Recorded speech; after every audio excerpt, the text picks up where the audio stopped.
Welcome back to my channel. I am Deepika and today I am going to do some neat important previous year questions topic wise of chapter Plant Kingdom.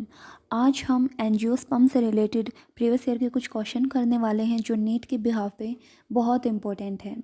So let's begin and here is the first question that is which one of the following pairs is wrongly matched. इनमें से कौन सा pair है जो wrong match है. That is ginkgo archegonia रखता है, Salvinia prothallus, viroids है वारने या मस्टर्ड्स है synergids. The right answer is जो हमारा रॉन्गली मैच्ड है वो होगा हमारा बी सेल्विनिया प्रोथैलस. क्यों होगा? क्योंकि जो सेल्विनिया है वो हमारे किसके अंदर आते हैं?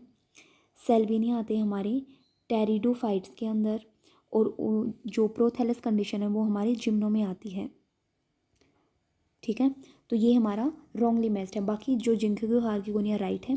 वायरोइड्स आरएनए ही रखते हैं और मस्टर्ड्स के पास सिनर्जिड होती है. Next question is how many organisms in the list given below are autotrophs. मतलब ये जो लिस्ट दे रखी है कुछ ऑर्गेनिज्म की, इनमें से ये बताना है कि कौन ऐसे ऑर्गेनिज्म है जो अपना खाना खुद बनाते हैं. दैट इज ऑटोट्रोपिक है. लैक्टोबैसिलस नॉस्टोक चारा, Nitrosomonas, Nitrobacter, Streptomyces, saccharomyces, Trypanosoma, porphyra या वोल्फिया. इनमें से कौन से हैं तो देखते हैं. लैक्टोबैसिलस हमारा नहीं होगा. नोस्ट्रोक नोस्ट्रोक जो है वो हमारा होता है. कौन सा होता है? वो भी फोटोसिंथेसिस. देखिए जो ऑटोट्रोपिक न्यूट्रिशन वाले ऑर्गेनिज्म होते हैं वो दो टाइप के होते हैं. वो कीमोसिंथेटिक भी होते हैं या कह सकते हैं कीमो ऑटोट्रोप्स भी होते हैं और फोटो ऑटोट्रोप्स भी होते हैं. तो यहाँ पे जो सबसे पहले फोटो ऑटोट्रोप्स के एग्जाम्पल दे रखे हैं ना, तो उसमें हमारा नोस्ट्रोक भी आएगा, उसमें हमारा कारा भी आएगा, उसमें हमारा और कौन सा आएगा? पोरफायरा भी आएगा और उसमें हमारा वोल्फिया भी आएगा. ठीक है, अब बात करते हैं कीमो ऑटोट्रोप्स की. तो कीमो ऑटोट्रोप्स में हमारे नाइट्रीफाइंग बैक्टीरिया के यहाँ पे एग्जाम्पल दे रखे हैं. दैट इज़ नाइट्रोसोमोनास और नाइट्रोबैक्टर. बाकी ये जो स्ट्रेप्टोमाइसिस ये नहीं होता है. सैकरोमाइसिस में भी ऑटोट्रोपिक न्यूट्रिशन नहीं होगा और ट्रिपेनोसोमा में भी नहीं होगा. तो कितने हो गए? 1 2 3 4 5 6. The right answer is C. तो 6 ऐसे ऑर्गेनिज्म हैं इस लिस्ट में जो हमारे ऑटोट्रोप्स होते हैं. ठीक है, next question is male and female gametophytes are independent and free living in. Male और फीमेल गैमेटोफाइट्स जो होते हैं वो इंडिपेंडेंट होंगे और फ्री लिविंग होंगे. किसके अंदर? मस्टर्ड, कैस्टर, पाइनस या sphagnum. The right answer is D. Sphagnum के अंदर होते हैं. स्फगनम जो होता है वो हमारा एग्जाम्पल है ब्रायोफाइट का,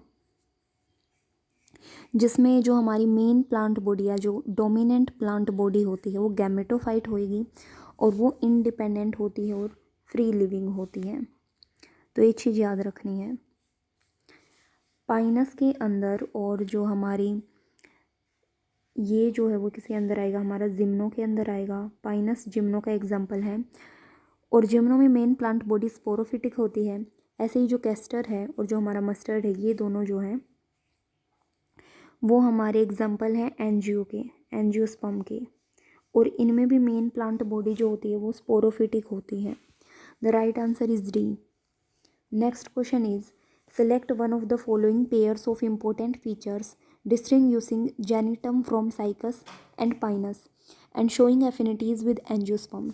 ये कह रहा है कि जो जेनिटम है उसको डिफ्रेंशिएट करो साइकस से और पाइनस से कि किस तरीके से इनसे अलग है और इसकी जो है कनेक्टिंग लिंक बताना है एंजियोस्पर्म के साथ कि कैसा है. फर्स्ट दे रखा है पेरियंथ एंड 2 इंटेगुमेंट्स के थ्रू या फिर एम्ब्रॉय डेवलपमेंट एंड एपिकल मेरिस्टम. तो ये चीज़ नहीं होंगी. Absence of resin duct and leaf venation. तो ये भी नहीं होगा, ये भी नहीं. Presence of vessel elements and absence of archegonia. The right answer is D. कैसे? तो ये चीज़ याद रखनी है कैसे कि जो साइकस है और जो पाइनस है और जेनिटम है तो ये तीनों हमारे किसके एग्जाम्पल हैं? जिम्नोस्पर्म्स के एग्जाम्पल हैं. जिम्नोस्पर्म में सिर्फ जेनिटम को छोड़ के बाकी सभी के अंदर जाइलम के पास जाइलम पैरेन्किया होता है और ट्रैकिड्स होता है और वेसल प्रेजेंट नहीं होते. और जेनिटम एक ऐसा है जिसके अंदर क्या प्रेजेंट है? हमारे वेसल एलिमेंट्स प्रेजेंट हैं. तो इस तरीके से तो इनसे डिफ्रेंशिएट हो गया। अब एंजियोस्पर्म से कनेक्टिंग लिंक जो है वो शो करता है बाई अब्सेंस ऑफ आर्किगोनिया, कि इसके पास आर्किगोनिया अब्सेंट होते हैं। The right option is D. Next question is conifers differ from grasses in the, conifers जो होते हैं वो डिफर होते हैं ग्रासेस से in the formation of endosperm before fertilisation, production of seeds from ovules, lack of xylem tracheids या absence of pollen tubes. The right answer is formation of endosperm before fertilisation. इसमें क्या होता है, जो conifers है वो हमारे किसके एग्जाम्पल होते हैं, तो वो हमारे जिम्नो के एग्जाम्पल होते हैं, और जो ग्रासेस है वो हमारा आता है एनजीओ के अंदर। इनमें एक ख़ास बात होती है कि जो जिम्नोस्पर्म्स होते हैं उसमें फर्टिलाइजेशन से पहले एंडोस्पर्म बनता है, और एंडोस्पर्म का नेचर जिम्नोस्पर्म में कैसा होएगा, हैप्लोइड नेचर का होता है, जबकि इसका अपोजिट होता है एंजियोस्पर्म में। एंजियोस्पर्म में फर्टिलाइजेशन के बाद एंडोस्पर्म बनता है और नेचर होता है ट्रिप्लोइड, 3n कंडीशन, और इसमें ओनली 1n कंडीशन। तो right answer is A. Next question is ectophloic siphonostele is found in, जो इक्टोफोलिक स्फीनोस्टील है वो हमारे किस में मिलते हैं। तो सबसे पहले ये पता होना चाहिए कि जो इक्टोफिलिक स्फीनोस्टील है वो होते क्या हैं। तो इनमें क्या होती है, एक सेंटर में पिथ होती है, सेंटर में पिथ होती है, उसके ये बता देना कि पिथ होती है, उसके सराउंडेड होते हैं हमारे जाइलम, जाइलम, ठीक है, और उसके सराउंडेड होते हैं हमारे फ्लोएम।